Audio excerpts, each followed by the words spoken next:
नजमुल साकिब साहब, हुकूमत की तरफ से एक लिस्ट आई है कि किस किस तरह की सहूलियात बानी तहरीक इंसाफ को मैसर है। उसमें एक्सरसाइज का कुछ सामान है, फिर एयर कूलर है, टीवी है, चॉकलेट्स और कोल्ड ड्रिंक्स तक उन्होंने मेंशन की हैं। अब ये बताइए कि क्या ये सब कुछ मिलना कुछ अनयूजुअल है, एबनॉर्मल है, या फिर एक साबिक वज़ीर आज़म को मिलने वाला एक नॉर्मल प्रोटोकॉल है जो कि सबको मिलना चाहिए?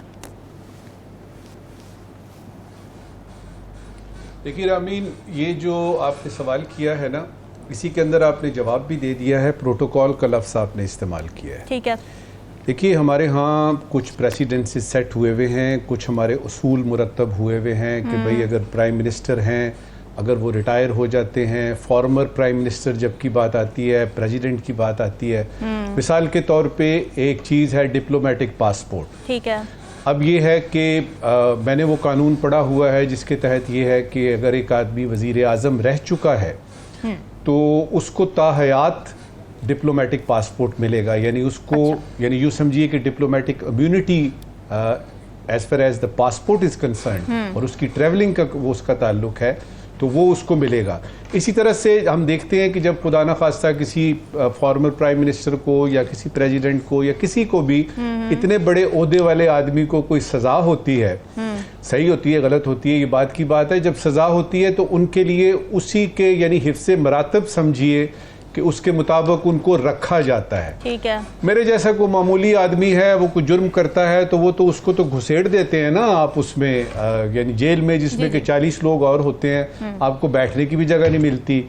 लेकिन जब खान साहब जैसा आदमी जो कि प्राइम मिनिस्टर रह चुका है, सेलिब्रिटी भी था, उसके लिए फिर अलहदा से वो बाकायदा तौर पर लिखे हुए हैं। असल चीज़ ये है कि खान साहब ने ये जो डेथ सेल की बात की ना, उससे बात शुरू हुई कि ये तो जेल नहीं है, मेरे लिए डेथ सेल है, यानी मौत का ये जो है ना वो सेल है, मौत का कमरा है। जी जी। अब ये है कि जब तस्वीरें सामने आ गई हैं, अब तो पूरी तरह से हुकूमत ने कंफर्म किया, तस्वीरें दिखाई, कोर्ट में गए, बताया जी कि देखें ये कूलर है, ये एसी है, ये मशीन है उनकी, वो जो यानी ये वो जो जिम नहीं करता आदमी, जो एक्सरसाइज करता है, और उनको अलहदा से खाना बनाने के लिए जी खाना बनाने के लिए अलहदा से एक बावर्ची खाना वगैरह, और ये बाकी सारी सहूलियात उनको मुयस्सर हैं।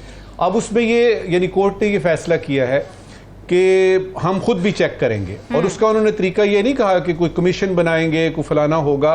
उन्होंने कहा जी कि किसी दिन भी हम भेज देंगे यानी अपना कोई नुमाइंदा जो कि डिस्क्रीटली जाके तो खुद जाके चेक करेगा। बहरहाल इस वक्त तक एज वी स्पीक ये चीज़ तय हो गई कि खान साहब को सहूलियात मिलती हैं जहाँ तक कि हुकूमत के मौक़िफ़ का ताल्लुक है।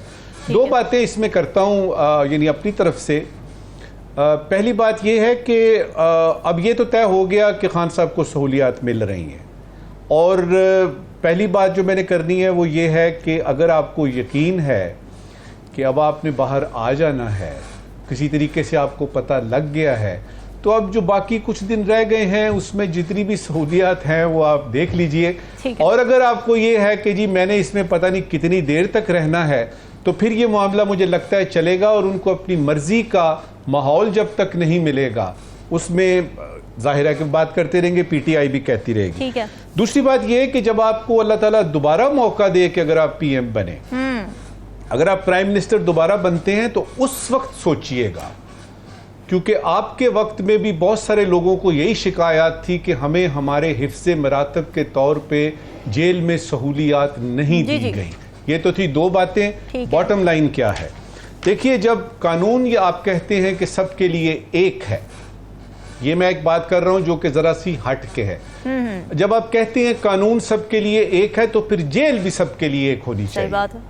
जेल अगर मेरे लिए मुख्तलिफ है और राव साहब के लिए और साकिब बशीर के लिए मुख्तलिफ है, तो फिर तो कानून एक साथ का ना हुआ। लेकिन क्या करें कि हिफ्ज़े मरातब का ख्याल रखना पड़ता है। फिलहाल ऐसा ही है कि खान साहब जब अगली दफ़ा मौका मिले तो कुछ इस किस्म की चीज़ों को गौर से देखें, क्योंकि हालात जो हैं वो किसी वक्त भी पलटा खा सकते हैं।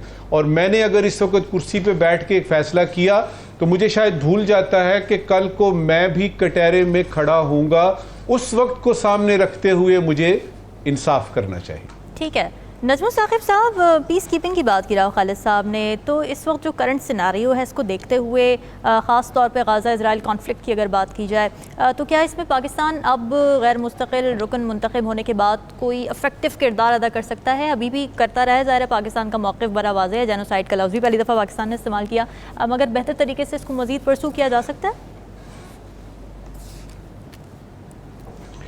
सबसे पहले तो रामीन, ये राव साहब ने जो तारीफ़ की है पाकिस्तानी डिप्लोमेट्स की, इसकी मैं तायीद करूँगा।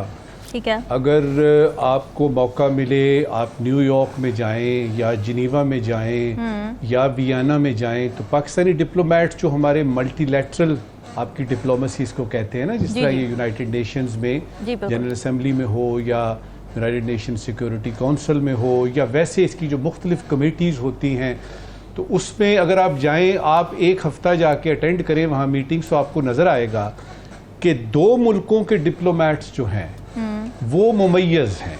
वो जब बात करते हैं तो इल्म की बेस पे बात करते हैं, तजुर्बे की बेस पे बात करते हैं, हकीकत बयान करते हैं और उनकी लोग सुनते हैं।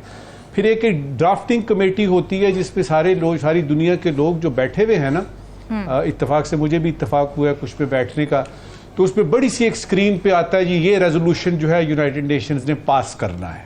ठीक है। अब उसका एक एक लफ्ज़ देखा जाता है और मैं आपको फिर से बताऊंगा कि वो दो मुल्क जो हैं उनके डिप्लोमेट्स, माना हुआ है कि इनकी इनपुट जो है वो कमाल की है, और इत्तेफाक की बात है कि उन दो मुल्कों में एक मुल्क तो आता है आपका और मेरा पाकिस्तान, और एक हमारा हमसाया मुल्क हिंदुस्तान। ज़बरदस्त। ये तो हुई बात आपकी, वो छोटी सी राव साहब ने बात की थी।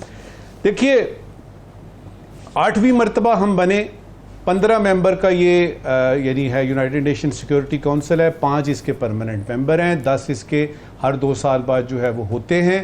पाकिस्तान भी हुआ है, शायद सोमालिया और इराक वगैरह भी हो गए हैं। पहली बात तो ये है कि हमें पता होना चाहिए कि ये कोई पाकिस्तान ने कोई ऐसा कोई कारनामा सर अंजाम नहीं दिया, ये रोटेशन में होती हैं। ये इसमें एशिया पैसिफिक ग्रुप को, एशिया पैसिफिक ग्रुप है, इससे बहुत सारे ग्रुप है ना, लैटिन अमेरिका में ग्रुप है, यूरोप के ग्रुप हैं, इधर से यानी सेंट्रल एशिया का, तो एशिया पैसिफिक ग्रुप का जो रिप्रेजेंटेशन है इस दफ़ा पाकिस्तान का नाम आया, और उस पर ये वाहिद या 2-3 फोरम ऐसे हैं जिसमें हिंदुस्तान और पाकिस्तान एक दूसरे को उसकी नफ़ी नहीं करते, सपोर्ट करते हैं, और ये उनमें से एक है। यानी ये वाला जो है ना, क्योंकि हिंदुस्तान भी बना कई दफ़ा, तो ये जो 8वीं मरतबा बना है, इंपॉर्टेंट बात मेरे नज़दीक ये है कि पाकिस्तान क्या कर सकता है। यूनाइटेड नेशन सिक्योरिटी काउंसिल पूरे अक़वाम मुत्तहिदा यूनाइटेड नेशंस का सबसे अहम इदारा है। ठीक है। इसमें जो फैसला होता है, और अगर उसमें सैंक्शंस हो तो बहुत यानी दूर रस इसके नताइज निकलते हैं। अब क्या 7 मरतबा जब पाकिस्तान बना इसका मेंबर, तो कश्मीर ले लिया हमने? क्या जब 7 मरतबा मेंबर बना तो क्या हिंदुस्तान ने हम कुछ कर सके उसका? या अगर हिंदुस्तान बना कई दफा इसका मेंबर, तो उसने क्या कर लिया? ठीक है। पहली बेसिक बात यह है कि यूनाइटेड नेशंस पूरी की पूरी और सिक्योरिटी काउंसिल इन पर्टिकुलर ये अमेरिका चलाता है, और जो अमेरिका चाहेगा वो होगा। नंबर 1 मिसाल देता हूं उसकी, कि जो बाकी 4 परमानेंट मेंबर है P5 के, जिसमें रशिया भी है और इसमें चाइना भी है, फ्रांस वगैरह भी है, क्या ये गजा की जो है वो ये और या फिर ये रफा की सूरत हाल का कुछ कर सके हैं? जो अमेरिका चाहेगा होगा। अब ये कि वो एक छोटा सा, आप यूँ समझिए कि सर्कल है जिसपे पाकिस्तान अपना किरदार अदा कर सकता है, और कम से कम उस फोरम पे बात करने के लिए बैठा हुआ है। इसके बनने से कोई कश्मीर हमें मिल जाएगा या कुछ हम कुछ कर लेंगे, ऐसा नहीं है। तो लेकिन ये है कि ये एक अच्छी बात है। तो वैसे भी पाकिस्तान करता रहता है जाके इस मुख्तलिफ फोरम्स पर, तो फिर सिग्निफिकेंस इस सीट की नहीं, इस फोरम पे रामीन, इसमें इस फोरम में बैठना एक होता है, बाहर बात करना ठीक है, एक होता है कॉन्फ्रेंस में जब उनकी मीटिंग होती है, ये 15 मेंबर बैठते हैं और फिर उसमें वोटिंग होती है, तो वोटिंग में तो पाकिस्तान हिस्सा लेगा ना। ठीक है। और चाइना हमारे साथ होता है, और चाइना और पाकिस्तान ये 2 वोट तो पक्के हैं ना, कि जो चाइना के हक में जाएगी या पाकिस्तान के हक में, ये दोनों वहां पे होंगे। अच्छी बात है, लेकिन मेरा यानी इस वक्त की आखिरी बात करूंगा, मेरा ये कि जरा हुकूमत को सोचना चाहिए कि अगर इस तरह का फोरम आपको फिर से मुयस्सर आया है, तो इस दफा हमने क्या नई बात करनी है, क्या ऐसी बात करनी है और उसके लिए फॉरेन ऑफिस को बाकायदा नई हिदायत दी जा सकती है। हमारे बड़े ज़बरदस्त ऑफिसर हैं इन सर्विस जो वहां जा सकते हैं। और एक बात मैं यहां करना चाहूंगा कि ये जो 182 वोट मिले हैं ना पाकिस्तान को, आपने बताया 190 में से, ये कमाल है उन नौजवान अफसरों का जो कि न्यूयॉर्क में फॉरेन ऑफिस के मौजूद हैं। उनकी ये दिन रात की मेहनत का निचोड़ उसका रस है। तो उनको तो सबसे पहले मुबारकबाद।